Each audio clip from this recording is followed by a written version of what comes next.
আজকে অনেক দিন পর বৃষ্টি নাই, একদম লাইট লাইট ফিল হচ্ছিল, খুবই ভালো লাগতেছিল। একটু রোদ উঠছে সামান্য। আসসালামু আলাইকুম সবাইকে, আশা করি সবাই ভালো আছেন। ওয়েলকাম ব্যাক টু মোহাম্মদ তানস্কিয়ান ব্লগ। গাজীপুর থেকে আমি বর্ষা। আমার এই নতুন ব্লগে আপনাদের জানাই অনেক অনেক শুভেচ্ছা ও ভালোবাসা। এই তো সকাল সকালই কাজটা শুরু করে দিয়েছি গোসল করে। বাবুকে একটু ঘুম পাড়ানোর চেষ্টা করতেছিলাম, কিন্তু আমার ছেলে নাছোড়বান্দা, এত সহজে ঘুমাবে না। যাই হোক, আমার ক্ষুধা লেগে গেছিলো। আমি রান্নাঘরে গিয়ে দেখতেছিলাম খাওয়ার জন্য কী আছে, কিন্তু খাওয়ার কোনো কিছু আমার পছন্দ হইল না, যার কারণে আমি একটু চা বানিয়ে নিতেছিলাম। আর চাটা আমি সবসময় এভাবেই বানাই, মানে যেহেতু টি ব্যাগ দিয়ে বানাই, তার কারণে পানিটা জাস্ট গরম করে নিয়ে আসি চিনি দিয়ে, তারপরে চাপাতিটা দিয়ে আর দুধ দিয়ে মিলে খাইয়ে ফেলি। ছেলেটা অনেক কষ্টের পর ঘুমাইলো। ঘুমানোর পর আমি দেখলাম কানে অনেক ময়লা হয়েছে, কানটা একটু পরিষ্কার করে দিলাম। মোটামুটি ভালোই ময়লা হয়েছিল। গোসল করাইছি, ভিজছিল, সহজে পরিষ্কার হয়ে যেতেছিল। এই যে ছেলেটারে ঘুম পাড়াইলাম, ঘুম পাড়াই রেখে আমি আইসা পড়লাম কাজে। আর কাজ কি বলবো ভাই, কাজ জীবনেও শেষ হবে না, জীবনে শেষ হবারও নয়। সবগুলা কাপড় চোপড়ে একদম আলো জালো হয়েছিল, ঘরটা পুরো জঙ্গলিখানা হয়েছিল। এই জঙ্গলিখানাটারে মানুষের খানা বানানোর লেগে আমি লাইগা পড়ছি কামে। হাই রে হাই, ছাতাটাও একটুখানি বালো কইরা যে লাগাইয়া তারপরে রাখবো তা না, খুল্লা মুল্লা রেখা দিছে, কেরম রাগটা উড়ে। গেঞ্জি মেঞ্জি জীবনও হ্যাঁ পরিষ্কার করতো না, আর গুছায় রাখা তো অনেক দূরের কথা। হ্যাঁ আইয়া খালি খুল্লা রেখা দিব, বাকি গুছানোর দায়িত্ব হইলো আমার। কাপড় চোপড় গুছাইতে গুছাইতে জীবন আমার অর্ধেক শেষ হয়ে গেল গা। ভাই ঘর দুয়ার আমার সবসময় গুছানোই থাকে, কাপড় চোপড়গুলার লিগে জুপড়ি জুপড়ি লাগে, আর কিছুই না। আর বাবুর ন্যাকড়া টেকরা, দুনিয়ার ন্যাকড়া লাগে।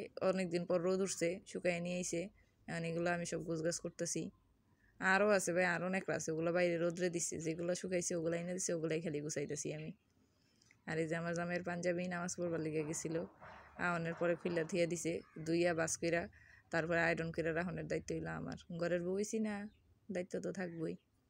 বরগা সরকা খালি পিন্দা ফিন্দা বাইরে যাইতেছিলাম, বুঝছেন, এরম করে থিয়া দিছি জুলাইয়া, এখন এটি সব আমার একলগে দোন লাগবো। হাই রে হাই, জনেরটা তখন না দিয়ে দিলে যাওয়াই আর কি। আর এই চাদর যে উড়াইছিলাম শুক্রবারে, সেই চাদরটার একটু বাজবুজ করে লইতেছি, রাইখা দিমু। আবার যখন পরের বার বিছানো তখন তো লাগবো। এখন বর্তমানে যেটা বিছে রাখছি সেটা এক সপ্তাহ গেলেই হইব।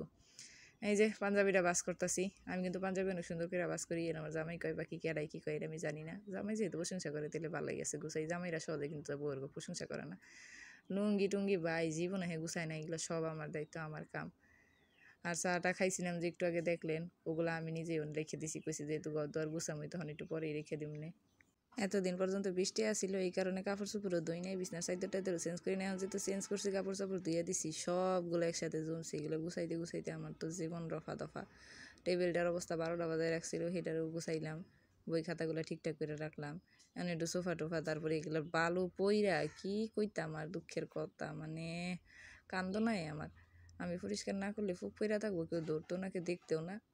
হাই রে কাপড় রে কাপড়, পুরো ঘরটা কাপড় চোপড় দিয়া বড়া খালি, আর কুস্তাই কইতাম না আমি।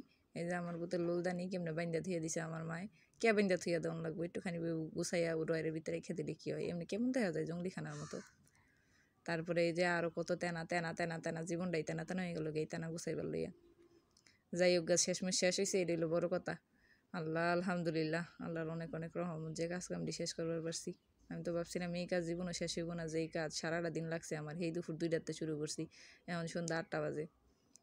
তারপরে পুতটা ঘুমাইতেছে, আমার অনেক রহমত। আপনারা কি মনে করতেছেন এতক্ষণ যে আমি কাম করছি আমার পুতে খালি ঘুমাইছে?